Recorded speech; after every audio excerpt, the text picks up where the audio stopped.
दोस्तों नमस्कार। मैं नाथ सोनांचली कथा कहानी और उपन्यास के इस अंक के साथ पुनः हाजिर हूँ। दोस्तों, इस समय हम लोग सुन रहे हैं प्रेमचंद की लिखी हुई कुछ कहानियों का वाचन।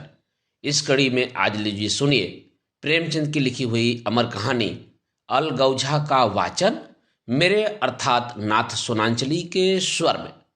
भोला महतो ने पहली स्त्री के मर जाने के बाद दूसरी सगाई की तो उसके लड़के रघु के लिए बुरे दिन आ गए। रघु की उम्र उस समय केवल 10 वर्ष की थी। चैन से गांव में गुल्ली डंडा खेलता फिरता था। माँ के आते ही चक्की में जुतना पड़ा। पन्ना रूपवती स्त्री थी और रूप और गर्व में चोली दामन का नाता है। वह अपने हाथों से कोई काम न करती। गोबर रघु निकालता, बैलों को सानी रघु देता, रघु ही जूठे बर्तन मांजता। भोला की आंखें कुछ ऐसी फिरी कि उसे अब रघु में सब बुराइयां ही बुराइयां नजर आती। पन्ना की बातों को वह प्राचीन मर्यादानुसार आंखें बंद करके मान लेता था। रघु की शिकायतों की जरा परवाह न करता। नतीजा यह हुआ कि रघु ने शिकायत करना ही छोड़ दिया। किसके सामने रोए? बाप ही नहीं, सारा गांव उसका दुश्मन था। बड़ा जिद्दी लड़का है। पन्ना को तो कुछ समझता ही नहीं। बेचारी उसका दुलार करती है, खिलाती पिलाती है। यह उसी का फल है। दूसरी औरत होती तो निबाह न होता। वह तो कहो, पन्ना इतनी सीधी सादी है कि निबाह होता जाता है। सबल की शिकायतें सब सुनते हैं, निर्बल की फरियाद भी कोई नहीं सुनता।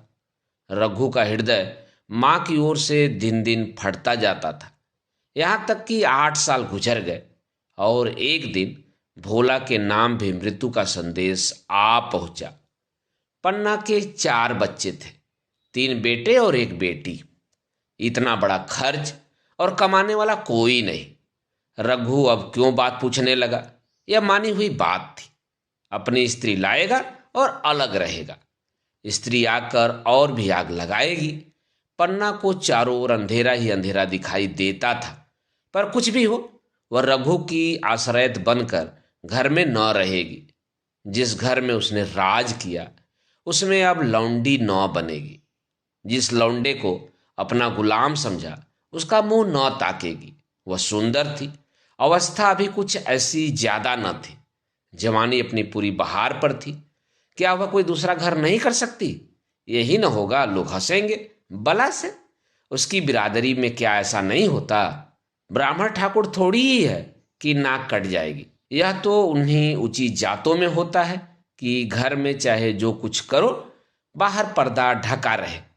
वह तो संसार को दिखाकर दूसरा घर कर सकती है। फिर वह रघु की दबैल बनकर क्यों रहे? भोला को मरे 1 महीना गुजर चुका था। संध्या हो गई थी। पन्ना इसी चिंता में पड़ी हुई थी कि सहसा उसे ख्याल आया, लड़के घर में नहीं है। यह बैलों के लौटने की बेला है। कहीं कोई लड़का उसके नीचे न आ जाए। अब द्वार पर कौन है जो उनकी देखभाल करेगा? रघु को मेरे लड़के फूटी आंखों नहीं भाते, कभी हंसकर नहीं बोलता। घर से बाहर निकली तो देखा रघु सामने झोपड़े में बैठा ऊख की गडेरियां बना रहा है। लड़के उसे घेरे खड़े हैं और छोटी लड़की उसकी गर्दन में हाथ डाले उसकी पीठ पर सवार होने की चेष्टा कर रही है। पन्ना को अपनी आंखों पर विश्वास न आया। आज तो यह नई बात है। शायद दुनिया को दिखाता है कि मैं अपने भाइयों को कितना चाहता हूं और मन में छुरी रखी हुई है। घात मिले तो जान ही ले ले। काला सांप है, काला सांप। कठोर स्वर में बोली, तुम सबके सब यहाँ क्या करते हो? घर में जाओ, सांझ की बेला है, गुरु आते होंगे। रघु ने विनीत नेत्रों से देखकर कहा, मैं तो हूं ही काकी, डर किस बात का है? बड़ा लड़का केदार बोला, काकी, रघु दादा ने हमारे लिए 2 गाड़ियां बना दी हैं। यह देख, एक पर हम और खुन्नू बैठेंगे, दूसरी पर लक्ष्मण और झुनिया। दादा दोनों गाड़ियां खींचेंगे। यह कहकर वह एक कोने में से 2 छोटी छोटी गाड़ियां निकाल कर लाया। 4 पहिए लगे थे। बैठने के लिए तख्ते और रोक के लिए दोनों तरफ बाजू थे। पन्ना ने आश्चर्य से पूछा, ये गाड़ियां किसने बनाई? केदार ने चिढ़कर कहा, रघु दादा ने बनाई है। और किसने? भगत के घर से बसुला और रुखानी मांग लाए और चटपट बना दी। खूब दौड़ती हैं काकी। बैठ खुन्नू मैं खींचूं। खुन्नू गाड़ी में बैठ गया। केदार खींचने लगा। चर चर शोर हुआ, मानो गाड़ी भी इस खेल में लड़कों के साथ शरीक है। लक्ष्मण ने दूसरी गाड़ी में बैठकर कहा, दादा खींचो। रघु ने झुनिया को भी गाड़ी में बिठा दिया और गाड़ी खींचता हुआ दौड़ा। तीनों लड़के तालियां बजाने लगे। पन्ना चकित नेत्रों से यह दृश्य देख रही थी और सोच रही थी कि यह वही रघु है या कोई और। थोड़ी देर बाद दोनों गाड़ियां लौटी। लड़के घर में जाकर इस यान यात्रा के अनुभव बयान करने लगे। कितने खुश थे सब, मानो हवाई जहाज पर बैठ आए हो। खुन्नू ने कहा, काकी सब पेड़ दौड़ रहे थे। लक्ष्मण और बचिया कैसी भागी, सबकी सब दौड़ी। केदार बोला, काकी रघु दादा दोनों गाड़ियां एक साथ खींच ले जाते हैं। झुनिया सबसे छोटी थी, उसकी व्यंजना शक्ति उछल कूद और नेत्रों तक परिमित थी। तालियां बजा बजा कर नाच रही थी। खुन्नू बोला, अब हमारे घर गाय भी आ जाएगी काकी। रघु दादा ने गिरधारी से कहा है कि हमें एक गाय ला दो। गिरधारी बोला, कल ला दूंगा। केदार ने कहा, 3 सेर दूध देती है काकी, खूब दूध पिएंगे। इतने में रघु भी अंदर आ गया। पन्ना ने अवहेलना की दृष्टि से देखकर पूछा, क्यों रघु, तुमने गिरधारी से कोई गाय मांगी है? रघु ने क्षमा प्रार्थना के भाव से कहा, हाँ मांगी तो है, कल लावेगा। पन्ना बोली, रुपए किसके घर से आएंगे, यह भी सोचा है? रघु ने कहा, सब सोच लिया है काकी, मेरी ये मुहर नहीं है, इसके 25 रुपए मिल रहे हैं, 5 रुपए बचिया के मुजरा दे दूंगा, बस गाय अपनी हो जाएगी। पन्ना सन्नाटे में आ गई। अब उसका अविश्वासी मन भी रघु के प्रेम और सज्जनता को अस्वीकार न कर सका। बोली, मुहर को क्यों बेच देते हो? गाय की अभी कौन जल्दी है, हाथ में पैसे हो जाए तो ले लेना। सुना सुना गला अच्छा न लगेगा। इतने दिनों गाय नहीं रही तो क्या लड़के नहीं जिए? रघु दार्शनिक भाव से बोला, बच्चों के खाने पीने के यही दिन है काकी, इस उम्र में न खाया तो फिर क्या खाएंगे? मुहर पहनना मुझे अच्छा भी नहीं मालूम होता। लोग समझते होंगे कि बाप तो मर गया, इसे मुहर पहनने की सूझी है। भोला महतो गाय की ही चिंता में चल बसे। न रुपए आए और न गाय मिली, मजबूर थे। रघु ने यह समस्या कितनी सुगमता से हल कर दी। आज जीवन में पहली बार पन्ना को रघु पर विश्वास आया। बोली, जब गहना ही बेचना है तो अपनी मुहर क्यों बेचोगे, मेरी हसूली ले लेना। रघु बोला, नहीं काकी, वह तुम्हारे गले में बहुत अच्छी लगती है, मर्दों को क्या मुहर पहने या न पहने। पन्ना ने कहा, चल मैं बूढ़ी हुई, अब हसूली पहनकर क्या करना है, तू अभी लड़का है, तेरा गला अच्छा न लगेगा। रघु मुस्कुरा कर बोला, तुम अभी से कैसे बूढ़ी हो गई, गांव में कौन है तुम्हारे बराबर? रघु की इस सरल आलोचना ने पन्ना को लज्जित कर दिया। उसके रूखे मुरझाए मुख पर प्रसन्नता की लाली दौड़ गई। 5 साल गुजर गए। रघु का सा मेहनती ईमानदार बात का धनी दूसरा किसान गांव में न था। पन्ना की इच्छा के बिना कोई काम न करता। उसकी उम्र अब 23 साल की हो गई थी। पन्ना बार बार कहती, भैया बहू को विदा करा लाओ, कब तक नैहर में पड़ी रहेगी। सब लोग मुझी को बदनाम करते हैं कि यही बहू को नहीं आने देती, मगर रघु टाल देता था। कहता था भी जल्दी क्या है, उसे अपनी स्त्री के रंग ढंग का कुछ परिचय दूसरों से मिल चुका था। ऐसी औरत को घर में लाकर वह अपनी शांति में बाधा नहीं डालना चाहता था। आखिर एक दिन पन्ना ने जिद करके कहा, तो तुम न लाओगे? कह दिया कि अभी कोई जल्दी नहीं है ना। तुम्हारे लिए जल्दी न होगी, मेरे लिए तो जल्दी है। मैं आज आदमी भेजती हूँ, पछताओगी काकी, उसका मिजाज अच्छा नहीं है। तुम्हारी बला से जब मैं उसे बोलूंगी ही नहीं तो क्या हवा से लड़ेगी? रोटियां तो बना लेगी, मुझसे भीतर बाहर का सारा काम नहीं होता। मैं आज बुलाए लेती हूँ। बुलाना चाहती हो तो बुला लो काकी, मगर फिर यह न कहना कि यह मेहरिया को ठीक नहीं करता, उसका गुलाम हो गया। न कहूँगी, जाकर 2 साड़ियाँ और मिठाई ले आ। तीसरे दिन मुलिया मैके से आ गई। दरवाजे पर नगाड़े बजे। शहनाइयों की मधुर ध्वनि आकाश में गूंजने लगी। मुंह दिखावे की रस्म अदा हुई। वह इस मरुभूमि में निर्मल जलधारा थी। गेहुआ रंग था, बड़ी बड़ी नोकीली पलकें, कपोलों पर हल्की सुर्खी, आंखों में प्रबल आकर्षण। रघु उसे देखते ही मंत्रमुग्ध हो गया। प्रातःकाल पानी का घड़ा लेकर चलती, तब उसका गेहुआ रंग प्रभात की सुनहरी किरणों से कुंदन हो जाता, मानो उषा अपनी सारी सुगंध, सारा विकास और उन्माद लिए मुस्कुराती चली जाती हो। मूलिया मैके से ही जली भुनी आई थी। मेरा शौहर छाती फाड़कर काम करे और पन्ना रानी बनी बैठी रहे, उसके लड़के रईस जादे बने घूमे। मूलिया से यह बर्दाश्त न होगा। वह किसी की गुलामी न करेगी। अपने लड़के तो अपने होते ही नहीं, भाई किसके होते हैं? जब तक घर पर नहीं निकलते हैं, रघु को घेरे हुए हैं। ज्यों ही जरा सयाने हुए पर झाड़ कर निकल जाएंगे, बात भी न पूछेंगे। एक दिन उसने रघु से कहा, तुम्हें इस तरह गुलामी करनी हो तो करो, मुझसे ना होगी। रघु ने कहा, तो फिर क्या करूं, तू ही बता। लड़के तो अभी घर का काम करने लायक भी नहीं है। मूलिया, लड़के रावत के हैं, कुछ तुम्हारे नहीं है। यही पन्ना है जो तुम्हें दाने दाने को तरसाती थी। सब सुन चुकी हूं, मैं लौंडी बनकर न रहूंगी। रुपए पैसे का मुझे हिसाब नहीं मिलता। न जाने तुम क्या लाते हो और वह क्या करती है। तुम समझते हो रुपए घर ही में तो हैं, मगर देख लेना तुम्हें जो एक फूटी कौड़ी भी मिले। रघु, रुपए पैसे तेरे हाथ में देने लगूं तो दुनिया क्या कहेगी, यह तो सोच। मूलिया, दुनिया चाहे जो कहे, दुनिया के हाथों बिकी नहीं हूं, देख लेना। भाड़ लिप कर हाथ काला ही रहेगा। फिर तुम अपने भाइयों के लिए मरो, मैं क्यों मरूं? रघु ने कुछ जवाब न दिया। उसे जिस बात का भय था वह इतनी जल्द सिर पर आ पड़ी। अब अगर उसने बहुत थत्थो थंभो किया तो साल 6 महीने और काम चलेगा, बस। आगे यह डोंगा चलता नजर नहीं आता। बकरे की माँ कब तक खैर मनाएगी। एक दिन पन्ना ने महुए का सुखावन डाला। बरसात शुरू हो गई थी। बखार में अनाज गीला हो रहा था। मूलिया से बोली, बहू जरा देखती रहना, मैं तालाब से नहाऊं। मूलिया ने लापरवाही से कहा, मुझे नींद आ रही है, तुम बैठ कर देखो। एक दिन न नहाओगी तो क्या होगा? पन्ना ने साड़ी उतार कर रख दी, नहाने न गई। मूलिया का वार खाली गया।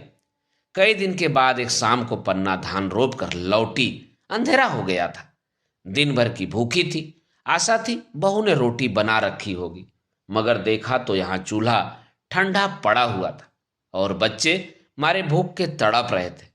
पन्ना ने आहिस्ते से पूछा, आज अभी चूल्हा नहीं जला? केदार ने कहा, आज दोपहर को भी चूल्हा नहीं जला काकी, भाभी ने कुछ बनाया ही नहीं। पन्ना, तो तुम लोगों ने खाया क्या? केदार, कुछ नहीं, रात की रोटियां थी, खुन्नू और लक्ष्मण ने खाई, मैंने सत्तू खा लिया।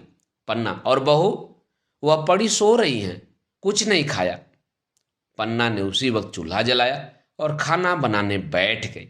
आटा गूंथती थी और रोती थी, क्या नसीब है। दिन भर खेत में जली, घर आई तो चूल्हे के सामने जलना पड़ा। केदार का 14वां साल था। भाभी के रंग ढंग देखकर सारी स्थिति समझ रहा था। बोला, काकी, भाभी अब तुम्हारे साथ रहना नहीं चाहती। पन्ना ने चौंक कर पूछा, क्या कुछ कहती थी? केदार, कहती कुछ नहीं थी, मगर है उसके मन में यही बात। फिर तुम क्यों नहीं उसे छोड़ देती? जैसे चाहे रहे, हमारा भी भगवान है। पन्ना ने दांतों से जीभ दबाकर कहा, चुप, मेरे सामने ऐसी बात भूल कर भी न कहना। रघु तुम्हारा भाई नहीं, तुम्हारा बाप है। मूलिया से कभी बोलोगे तो समझ लेना, जहर खा लूंगी। दशहरे का त्योहार आया। इस गांव से कोस भर एक पूर्वे में मेला लगता था। गांव के सब लड़के मेला देखने चले। पन्ना भी लड़कों के साथ चलने को तैयार हुई, मगर पैसे कहाँ से आवे? कुंजी तो मूलिया के पास थी। रघु ने आकर मूलिया से कहा, लड़के मेले जा रहे हैं, सबको 2-2 पैसे दे दो। मूलिया ने त्योरियां चढ़ाकर कहा, पैसे घर में नहीं हैं। रघु, अभी तो तिलहन बिका था, क्या इतनी जल्दी रुपए उठ गए? मूलिया, हाँ उठ गए। रघु, कहाँ उठ गए, जरा सुनो। आज त्योहार के दिन लड़के मेला देखने न जाएंगे? मूलिया, अपनी काकी से कहो पैसे निकाले, गाड़ कर क्या करेंगी? खूंटी पर कुंजी लटक रही थी। रघु ने कुंजी उतारी और चाहा कि संदूक खोले कि मूलिया ने उसका हाथ पकड़ लिया और बोली, कुंजी मुझे दे दो, नहीं तो ठीक न होगा। खाने पहनने को भी चाहिए, कागज किताब को भी चाहिए, उस पर मेला देखने को भी चाहिए। हमारी कमाई इसलिए नहीं है कि दूसरे खाएं और मूंछों पर ताव दे।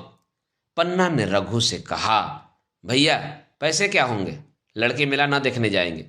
रघु ने झिड़क कर कहा, मेला देखने क्यों न जाएंगे, सारा गांव जा रहा है, हमारे ही लड़के न जाएंगे।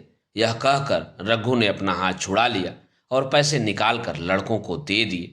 मगर कुंजी जब मुलिया को देने लगा तब उसने उसे आंगन में फेंक दिया और मुंह लपेट कर लेट गई। लड़के मेला देखने न गए। इसके बाद 2 दिन गुजर गए। मुलिया ने कुछ नहीं खाया और पन्ना भी भूखी रही। रघु कभी इसे मनाता कभी उसे, पर न यह उठती न वह। आखिर रघु ने हैरान होकर मुलिया से पूछा, कुछ मुंह से तो कह, चाहती क्या है। मुलिया ने धरती को संबोधित करके कहा, मैं कुछ नहीं चाहती, मुझे मेरे घर पहुंचा दो।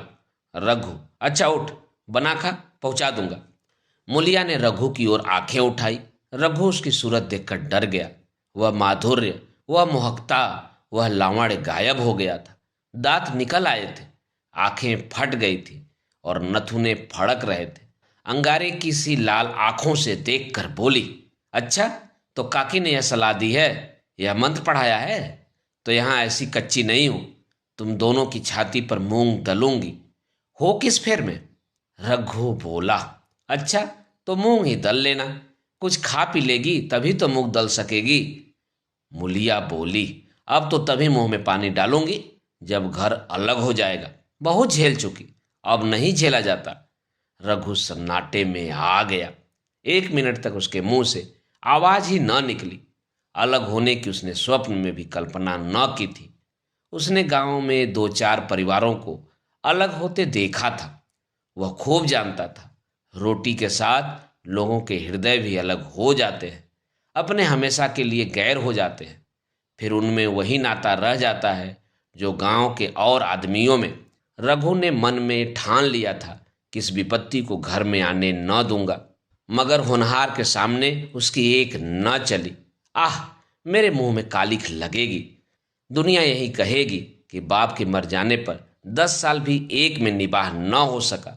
फिर किससे अलग हो जाऊं, जिनको गोद में खिलाया, जिनको बच्चों की तरह पाला, जिनके लिए तरह तरह के कष्ट झेले, उन्हीं से अलग हो जाऊं। अपने प्यारों को घर से निकाल कर बाहर करूं। उनका गला फंस गया। कांपते हुए स्वर में बोला, तो क्या चाहती है कि मैं अपने भाइयों से अलग हो जाऊं। भला सोच तो, कहीं मुंह दिखाने लायक रहूंगा। मुलिया, तो मेरा इन लोगों के साथ निबाह न होगा। रघु, तो तू अलग हो जा, मुझे अपने साथ क्यों घसीटती है। मुलिया, तो मुझे क्या तुम्हारे घर में मिठाई मिलती है, मेरे लिए क्या संसार में जगह नहीं है। रघु, तेरी जैसी मर्जी, जहां चाहे रह, मैं अपने घर वालों से अलग नहीं हो सकता। जिस दिन इस घर में 2 चूल्हे जलेंगे उस दिन मेरे कलेजे के 2 टुकड़े हो जाएंगे। मैं यह चोट नहीं सह सकता। तुझे जो तकलीफ हो वह मैं दूर कर सकता हूं। माल असबाब की मालकिन तू है ही, अनाज पानी तेरे ही हाथ है। अब रह क्या गया है। अगर कुछ काम धंधा करना नहीं चाहती मत कर। भगवान ने मुझे समाई दी होती तो मैं तुझे तिनका तक उठाने न देता। तेरे यह सुकुमार हाथ पांव मेहनत मजूरी करने के लिए बनाए ही नहीं गए हैं। मगर क्या करूं, अपना कुछ बस ही नहीं है। फिर भी तेरा जी कोई काम करने को न चाहे मत कर, मगर मुझसे अलग होने को न कह, तेरे पैरों पड़ता हूं। मुलिया ने सिर से आंचल खिसकाया और जरा समीप आकर बोली, मैं काम करने से नहीं डरती, न बैठे बैठे खाना चाहती हूं, मगर मुझसे किसी की धौंस नहीं सही जाती। तुम्हारी ही काकी घर का काम काज करती हैं तो अपने लिए करती हैं, अपने बाल बच्चों के लिए करती हैं, मुझ पर कुछ एहसान नहीं करती। फिर मुझ पर धौंस क्यों जमाती हैं। उन्हें अपने बच्चे प्यारे होंगे, मुझे तो तुम्हारा आसरा है। मैं अपनी आंखों से यह नहीं देख सकती कि सारा घर तो चैन करे, जरा जरा से बच्चे तो दूध पिए, और जिसके बलबूते पर गृहस्थी बनी हुई है वह मट्ठे को तरसे, कोई उसका पूछने वाला ना हो। जरा अपना मुंह तो देखो, कैसी सूरत निकल आई है। औरों के तो 4 बरस में अपने पट्टे तैयार हो जाएंगे, तुम तो 10 साल में खाट पर पड़ जाओगे। बैठ जाओ, खड़े क्यों हो, क्या मार कर भागोगे। मैं तुम्हें जबरदस्ती न बांध लूंगी, या मालकिन का हुक्म नहीं है। सच कहूं तुम बड़े कठ कलेजी हो, मैं जानती ऐसे निर्मोहियों से पाला पड़ेगा तो इस घर में भूल से न आती, आती भी तो मन न लगाती, मगर अब तो मन तुमसे लग गया। घर भी जाऊं तो मन यहाँ ही रहेगा, और तुम जो हो मेरी बात नहीं पूछते। मूलिया की ये रसीली बातें रघु पर कोई असर न डाल सकी। वह उसी रुखाई से बोला, मूलिया, मुझसे यह न होगा। अलग होने का ध्यान करते ही मेरा मन न जाने कैसा हो जाता है। यह चोट मुझसे न सही जाएगी। मूलिया ने परिहास करके कहा, तो चूड़ियां पहनकर अंदर बैठो ना, लाओ मैं मुझे लगा दूं। मैं तो समझती थी कि तुम में भी कुछ कसबल है, अब देखती हूं तो नीरे मिट्टी के लौंदे हो। पन्ना दालान में खड़ी दोनों की बातचीत सुन रही थी। अब उससे न रहा गया। सामने आकर रघु से बोली, जब वो अलग होने पर तुली है, फिर तुम क्यों उसे जबरदस्ती मिलाए रखना चाहते हो? तुम उसे लेकर रहो, हमारे भगवान मालिक हैं। जब महतो मर गए थे और कहीं पत्ती की भी छां न थी, जब उस वक्त भगवान ने निभा दिया, तो अब क्या डर? अब तो भगवान की दया से तीनों लड़के सयाने हो गए हैं, अब कोई चिंता नहीं है। रघु ने आंसू भरी आंखों से पन्ना को देखकर कहा, काकी तुम भी पागल हो गई क्या? जानती नहीं, दो रोटियां होते ही दो मन हो जाते हैं। पन्ना, जब वह मानती ही नहीं तब तुम क्या करोगे? भगवान की मर्जी होगी तो कोई क्या करेगा। परालब्ध में जितने दिन एक साथ रहना लिखा था उतने दिन रहे। अब उसकी यही मर्जी है तो यही सही। तुमने मेरे बाल बच्चों के लिए जो कुछ किया वह भूल नहीं सकती। तुमने इनके सिर हाथ न रखा होता तो आज इनकी न जाने क्या गति होती, न जाने किसके द्वार पर ठोकरे खाते होते, न जाने कहाँ कहाँ भीख मांगते फिरते। तुम्हारा जस मरते दम तक गाऊंगी। अगर मेरी खाल तुम्हारे जूते बनाने के काम आए तो खुशी से दे दूं। चाहे तुमसे अलग हो जाऊं, पर जिस घड़ी पुकारोगे कुत्ते की तरह दौड़ी आऊंगी। यह भूल कर भी न सोचना कि तुमसे अलग होकर मैं तुम्हारा बुरा चेतूंगी। जिस दिन तुम्हारा अनभल मेरे मन में आएगा उसी दिन विष खाकर मर जाऊंगी। भगवान करे तुम दूधो नहाओ पूतो फलो, मरते दम तक यही आशीष मेरे रोए रोए से निकलती रहेगी। और अगर लड़के भी अपने बाप के हैं तो मरते दम तक तुम्हारा पोष मानेंगे। यह कहकर पन्ना रोती हुई वहां से चली गई। रघु वही मूर्ति की तरह बैठा रहा।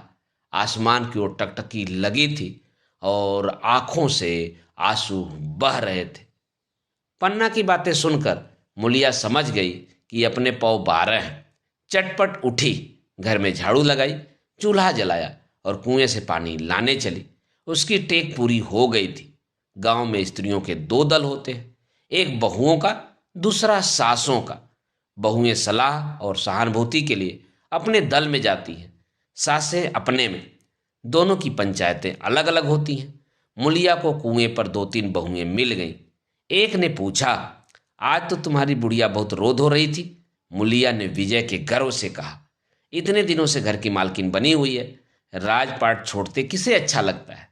बहन, मैं उनका बुरा नहीं चाहती, लेकिन एक आदमी की कमाई में कहाँ तक बरकत होगी। मेरे भी तो यही खाने पीने पहनने ओढ़ने के दिन हैं। अभी तक उनके पीछे मरो, फिर बाल बच्चे हो जाएं, उनके पीछे मरो, सारी जिंदगी रोते ही कट जाए। एक बहू बोली, बुढ़िया यही चाहती है कि यह सब जन्म भर लौंडी बनी रहे, मोटा झोटा खाएं और पड़ी रहे। दूसरी बहू ने कहा, किस भरोसे पर कोई मरे। अपने लड़के तो बात नहीं पूछे, पराए लड़कों का क्या भरोसा। कल इनके हाथ पैर हो जाएंगे, फिर कौन पूछता है।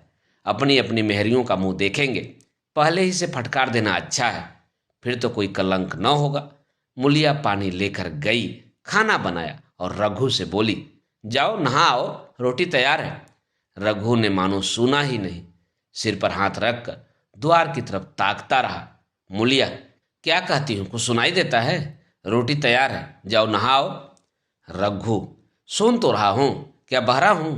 रोटी तैयार है तो जाकर खा ले, मुझे भूख नहीं है।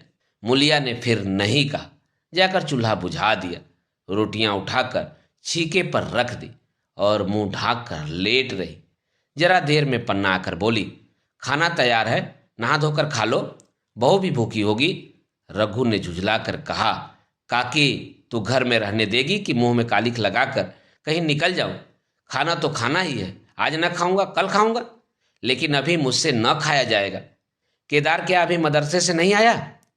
पन्ना, अभी तो नहीं आया, आता ही होगा। पन्ना समझ गई कि जब तक वह खाना बनाकर लड़कों को न खिलाएगी और खुद न खाएगी, रघु न खाएगा। इतना ही नहीं, उसे रघु से लड़ाई करनी पड़ेगी, उसे जली कटी सुनानी पड़ेगी।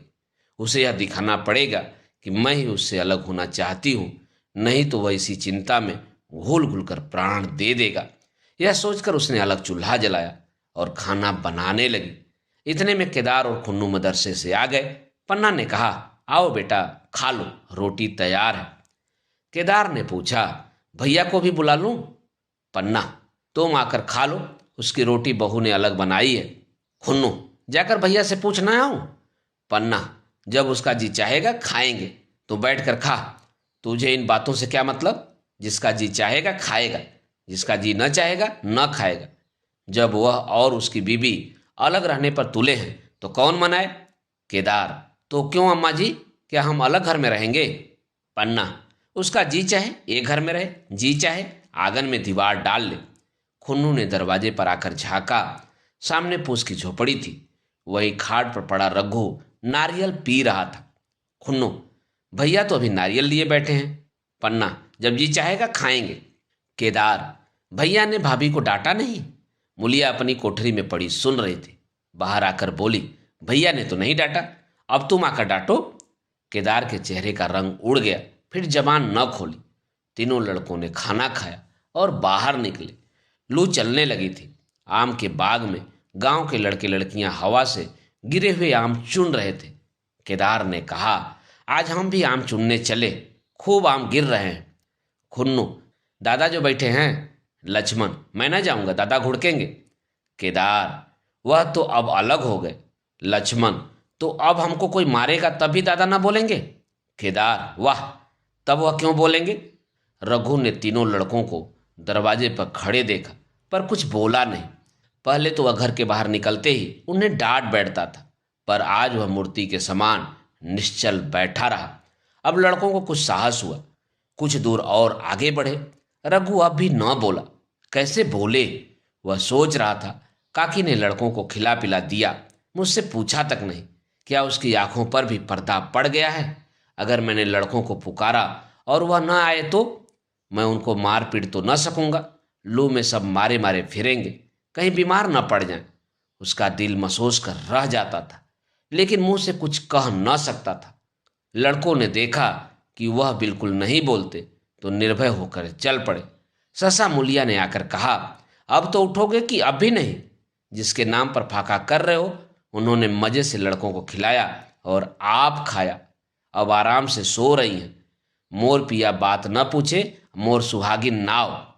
एक बार भी तो मुंह से न फूटा कि चलो भैया खा लो।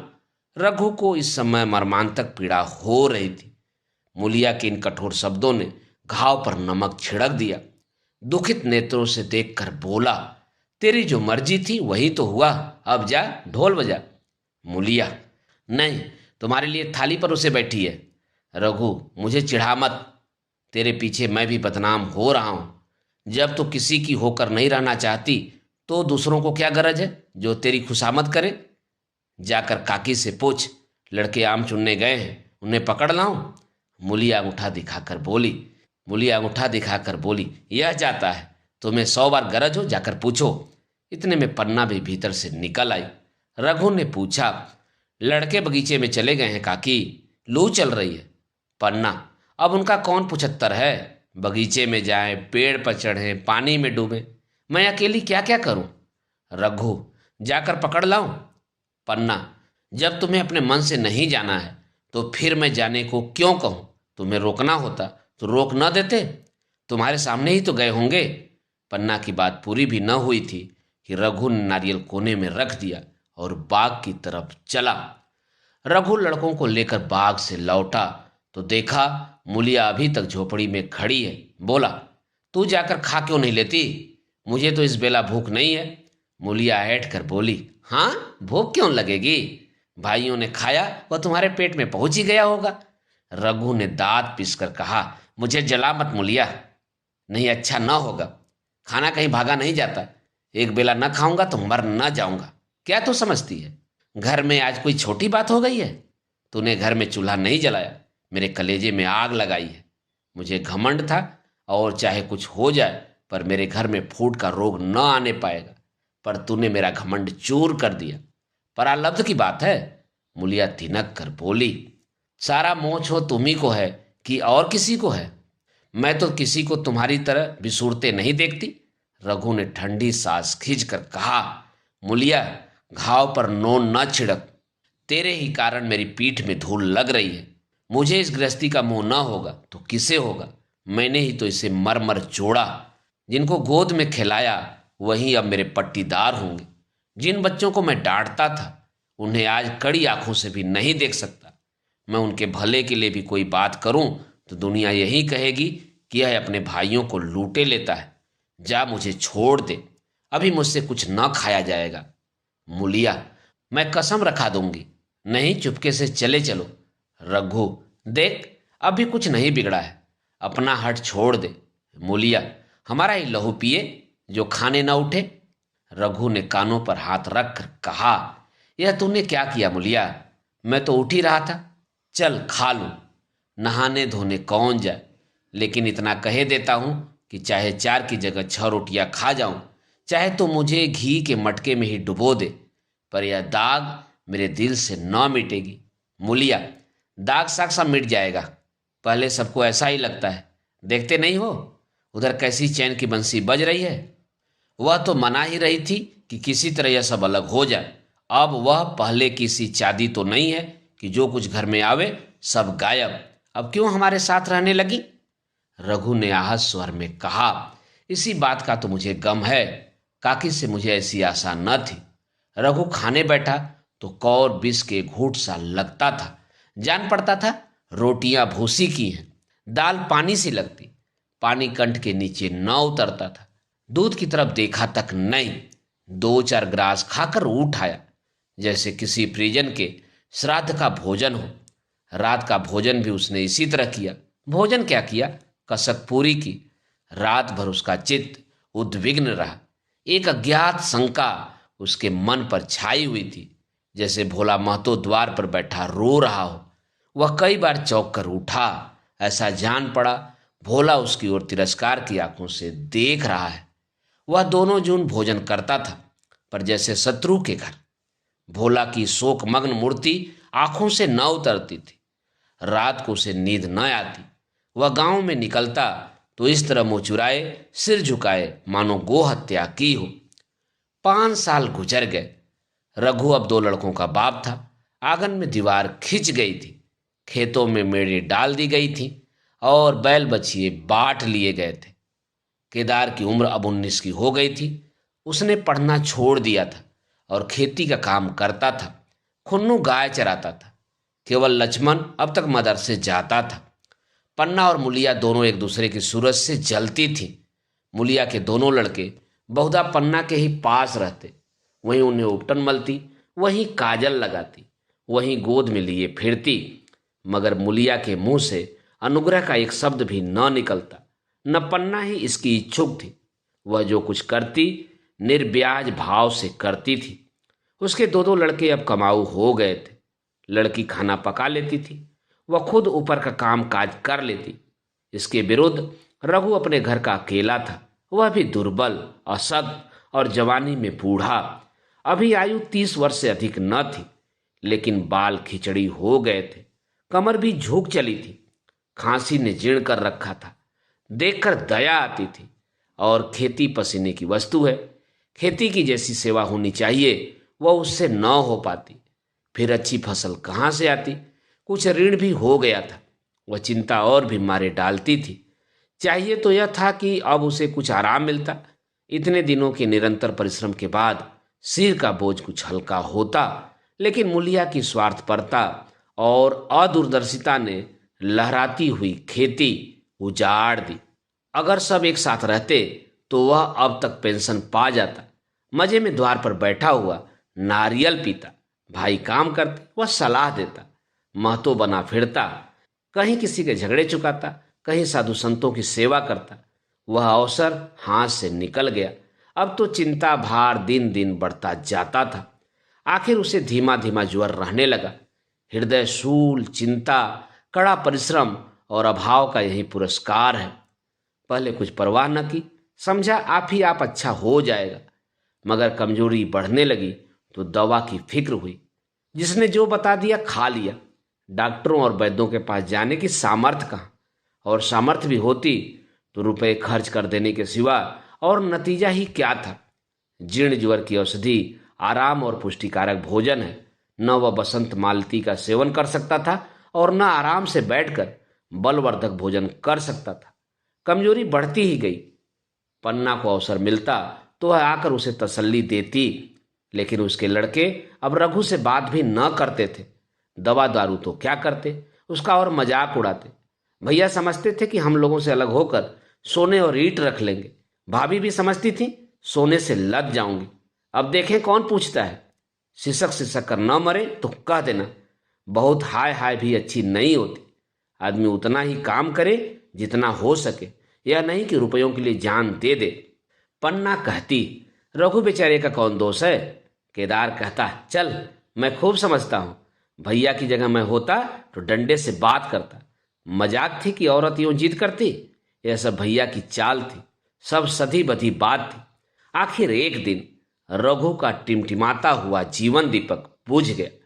मौत ने सारी चिंताओं का अंत कर दिया। अंत समय उसने केदार को बुलाया था, पर केदार को उख में पानी देना था।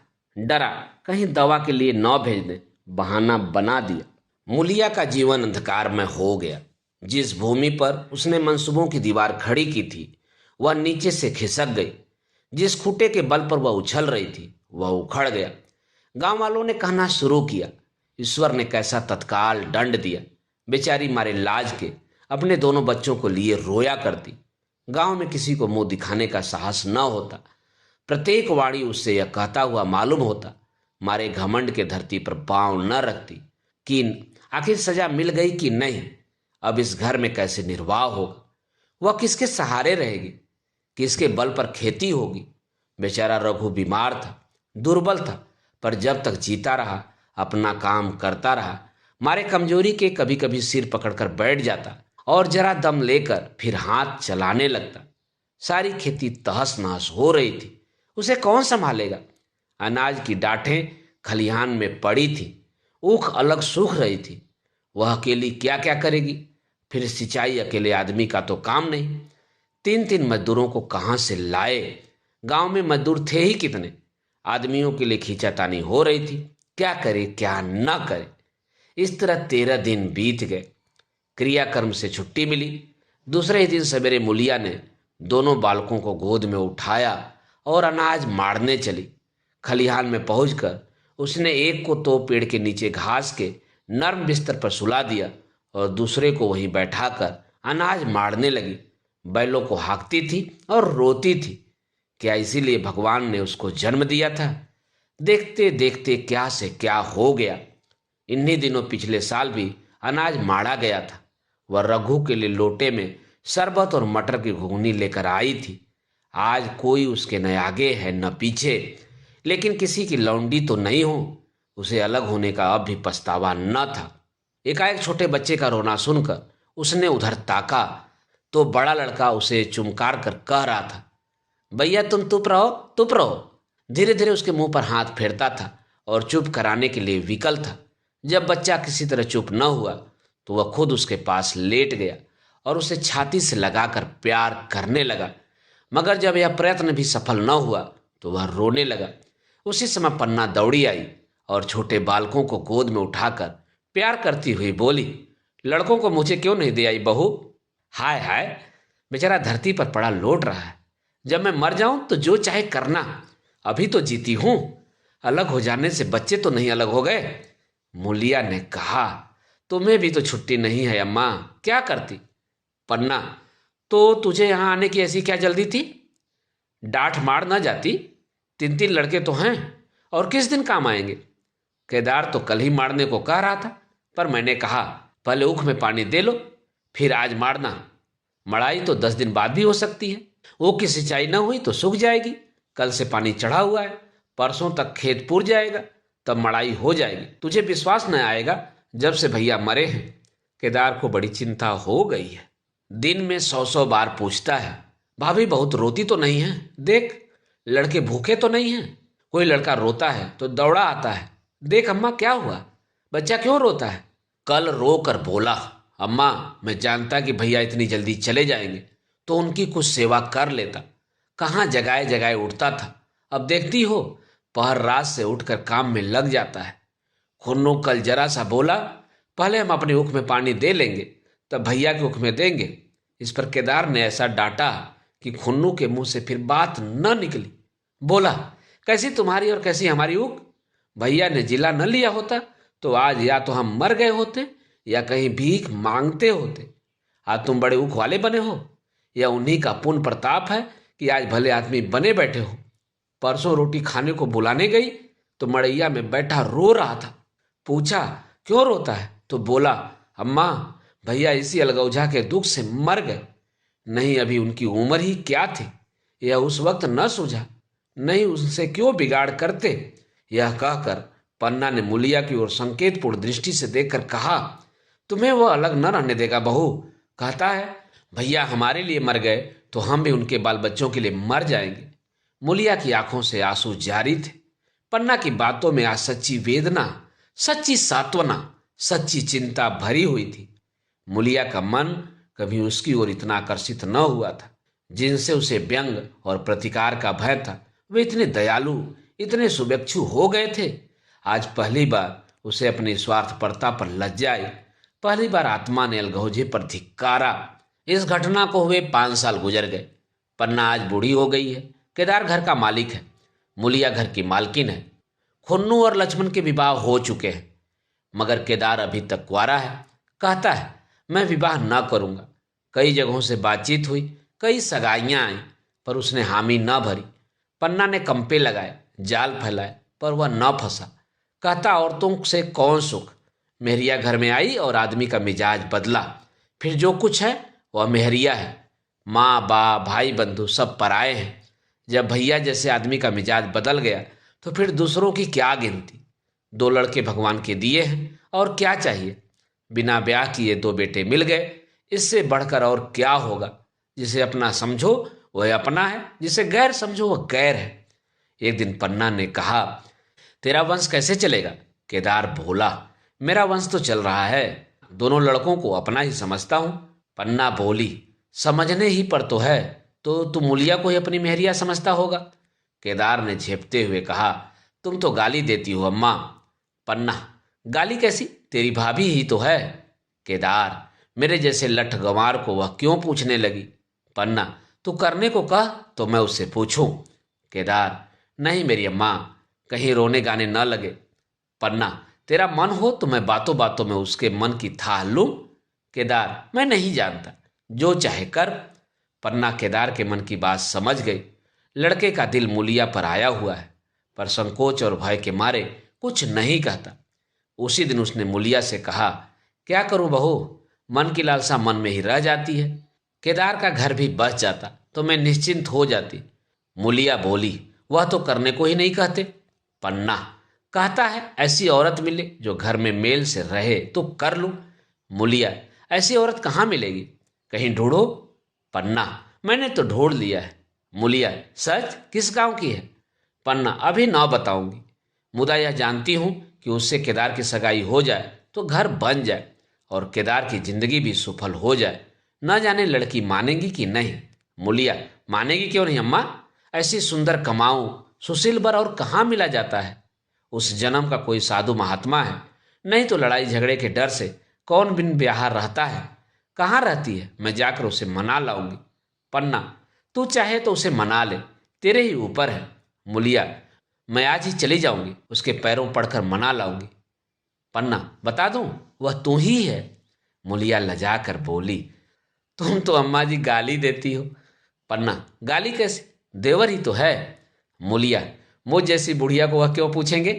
पन्ना, वह तुझी पर दांत लगाए बैठा है, तेरे सिवा कोई और उसे भाती ही नहीं। डर के मारे कहता नहीं पर उसके मन की बात मैं जानती हूं। वैधव्य के शौक से मुरझाया हुआ मुलिया का पीत वदन कमल की भांति अरुण हो उठा। 10 वर्षों में जो कुछ खोया था वह इसी एक क्षण में मानो ब्याज के साथ मिल गया। वही लावण्य, वही विकास, वही आकर्षण, वही लोच।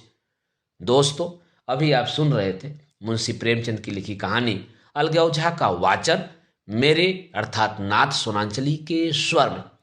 दोस्तों, और भी किस्से, कहानी और उपन्यास सुनने के लिए आप मेरे साथ जुड़े रहें कथा कहानी और उपन्यास के साथ। धन्यवाद। नमस्कार।